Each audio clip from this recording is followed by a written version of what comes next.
대통령 선거가 이제 보름 앞으로 다가온 가운데 지역별 선거 열기도 뜨겁게 달아오르고 있습니다. 서울에서는 주거 안정 문제가 최대 쟁점으로 떠올랐습니다. 후보들은 어떤 해법을 내놨는지 살펴봤습니다. 오미크론 변이 바이러스 유행으로 코로나19 확산세가 여전히 거센 상황입니다. 서울에서만 나흘 연속 2만 명이 넘는 확진자가 나왔고 재택 치료자는 9만 5천 명을 넘어섰습니다.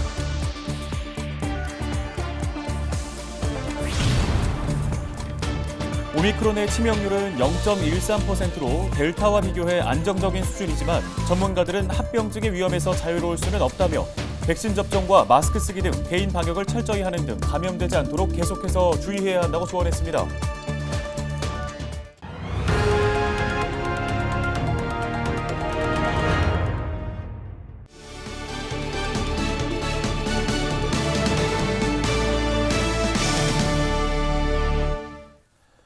시청자 여러분 안녕하십니까? 헬로티비 뉴스입니다.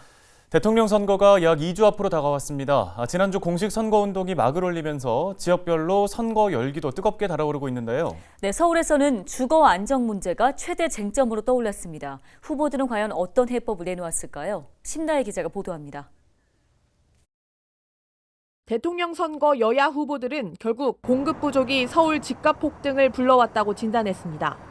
현 정부가 수요 억제에만 집중하다 보니 집값 잡기에 실패했다는 겁니다. 때문에 주택 공급 늘리는 걸 해법으로 내놨습니다.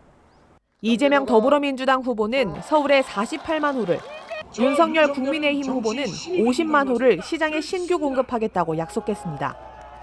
다만 주택 공급 방식은 전혀 다릅니다. 이재명 후보는 용산공원에 10만 호, 김포공항 주변에 8만 호 등 공공택지 개발로 28만 호를 공급하는 공공주도에 초점을 맞췄습니다. 주거 부담이 엄청나게 커지고 있습니다. 제가 부동산 투기 발생할 수 있다는 위험 알고도 어디에 10만 호, 용산에 10만 호, 서울에 107만 호 지적해가지고 짓겠다고 얘기했고. 윤석열 후보는 신규 주택 50만 호 중 80%를 규제 완화를 통해 공급하겠다며 민간 주도 방식을 제시했습니다. 민주당이 서울시를 10년 동안 장악하는 동안 어떻게 했습니까? 집 짓게 했습니까? 못 짓게 했습니까? 집이 시장에 안 나오면 가격이 오를 수밖에 없지 않습니까? 서울 부동산 관련 핵심 쟁점인 재건축 재개발에 대해서는 두 후보 모두 한 목소리를 냈습니다. 현행 300%인 민간 재건축 용적률을 500%까지 상향 조정하는 등 관련 규제를 풀겠다는 계획입니다. 특히 재건축 사업의 가장 큰 걸림돌인 안전진단 규정 완화에 대해서도 비슷한 입장입니다. 이재명 후보는 현재 50%인 구조 안전성 비중을 하향 조정하겠다고 밝혔고, 윤석열 후보는 목동 아파트 등 준공 30년 이상 된 아파트는 아예 정밀 안전진단을 면제하겠다는 공약을 내놨습니다. 주택담보대출 비율에 대해선 이 후보는 생애 최초 주택 구입자에 한해 최대 90%, 윤 후보는 신혼부부와 청년층을 대상으로 최대 80%까지 완화하겠다고 말했습니다. 이런 가운데 심상정 정의당 후보는 민간 재건축에 회의적인 입장을 보이면서 공공개발로 수도권에 최대 25만 호의 주택을 늘리겠다는 계획입니다.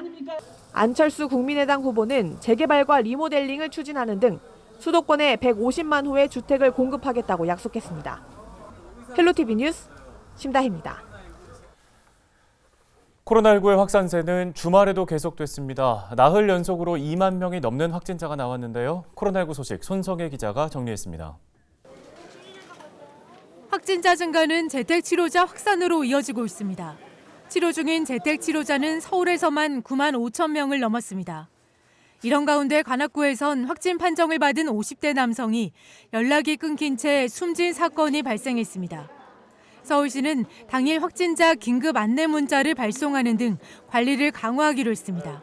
최근 확진자 증가로 격리 통지 등 관련 정보 제공이 지연됨에 따라 서울시는 PCR 검사 양성자를 대상으로 확진 시 의료 상담 및 진료 가능한 의원 등에 대한 건강관리 정보나 링크를 알려드리는 안내 문자를 제공할 계획입니다.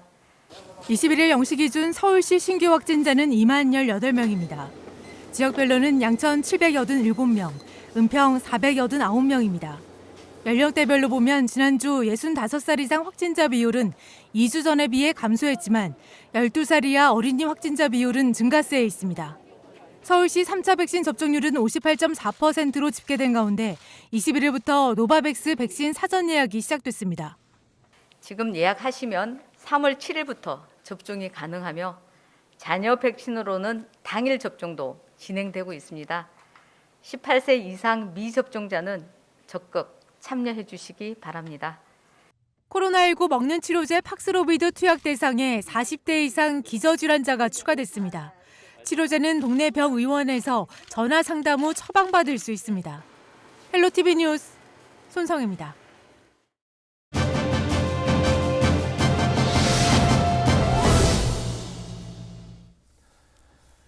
지난 주말부터 새로운 거리두기가 시행됐죠. 식당과 카페 영업시간이 밤 10시로 늘어났고요. 역학조사를 위한 출입명부 작성은 중단됐습니다.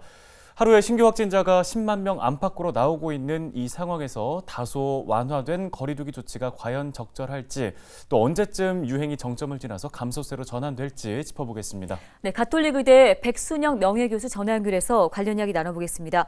자, 교수님 먼저 이번 거리두기 조정을 두고 갑론을박이 많습니다. 교수님께서는 어떻게 보고 계십니까? 예, 지금 오미크론은 급증세가 지속되고 있는 상황에서 방역 완화는 유행의 규모를 키울 수 있는 아주 위기의 상황이라고 볼 수가 있습니다.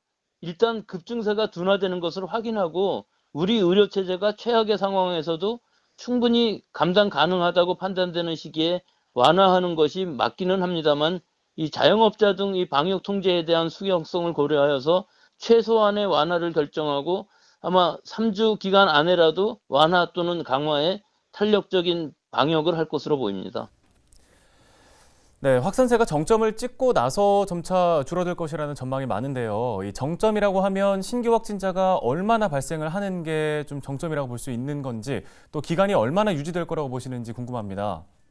예, 우리가 지나고 보면은 정점이라는 것을 알 수가 있지만 미리 예상하기는 굉장히 어렵죠. 물론 정점을 찍으면은 감소 추세로 가겠지만, 이 선행 지표로서 한 주일에 지금 2배 늘어나는 이 추세가 둔화되는 시기가 오면은 정점이 가까워졌다고 볼 수가 있고, 아마 제가 예상하기로는 다음 주 중에는 14~15만 정도 또는 3월 초에는 20만 정도가 정점으로 예상되고, 이후에 3~4주일 정도 감소 추세가 되어 안정적으로 유지될 것으로 보입니다.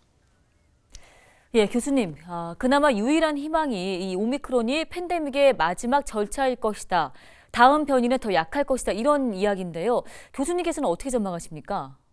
예, 독감과는 다르게 이 코로나19라는 바이러스는 하나의 바이러스가 변이가 되는 과정 중이기 때문에 이 오미크론이라는 이 독성이 약화되어 있으면서 전염력이 강한 이 바이러스가 나왔다는 의미는 이 이후에 나오는 바이러스가 좀 더 전파력이 강하다 하더라도 이 오미크론에 대한 면역력이 생겨 있는 상황이기 때문에 일반적으로 전 인류가 이 자연 감염에 대한 면역력, 자연 면역력이 많이 획득된 상황에서 다음번 바이러스가 좀 더 독성이 강하고 전파력이 강하다 할지라도 인류의 면역이 높아져 있는 상황이기 때문에 팬데믹 상황이라기보다는 오히려 엔데믹, 즉 지역적으로 또는 계절적으로 나타나는 풍토병으로 전환될 가능성이 굉장히 높다고 보겠습니다.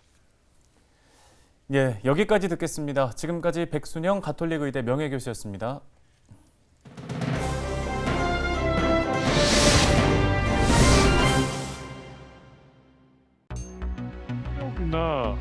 이 미각 후각이나 이런 것들이 다 지금 많이 떨어져서 되게 힘들었어요. 미각 후각, 특히나 미각 후각이 돌아오는데 굉장히 오래 걸렸어요. 지금 한 달 걸렸나?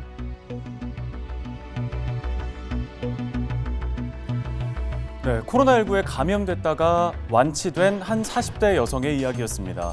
이 여성은 백신 접종을 하지 않은 상태에서 코로나19에 감염됐는데요. 처음에 확진된 이후 치료를 받을 때는 물론이고요. 완치 판정을 받고 나서도 또 다른 고통이 시작됐다고 말하고 있습니다. 물론 지금도 완전하게 회복된 건 아닙니다. 그런데 요즘 인터넷 게시판이나 개인 SNS를 보면 유독 눈에 자주 띄는 글들이 있는데요. 바로 코로나19 오미크론 변이에 감염이 됐다가 완치된 후기 글입니다. 내용을 잠시 살펴보면 그냥 감기다. 그다지 심하지도 않은 감기. 경증이다 보니 다들 덜 조심하는 것 같다. 증상은 정말 경미하다라는 게 대부분입니다. 모두 강한 전파력으로 우세종이 된 오미크론 변이에 대한 확진 환자들의 경험담입니다. 이렇게 후기를 찾아보면 하나같이 대수롭지 않다는 글들이 많아서 이제는 차라리 코로나19에 한 번 걸리는 게 낫다라는 말까지 나올 정도인데요.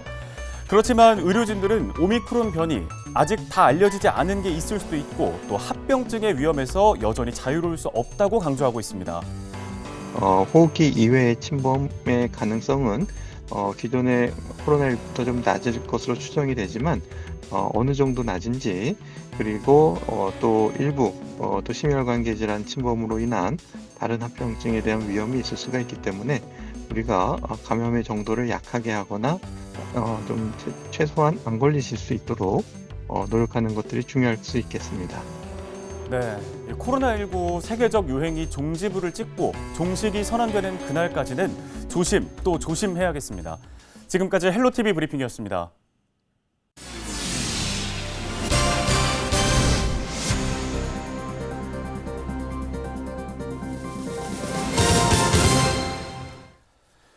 양천구가 코로나19 집합금지, 영업제한 업종의 폐업 소상공인에게 현금 50만 원을 지원합니다.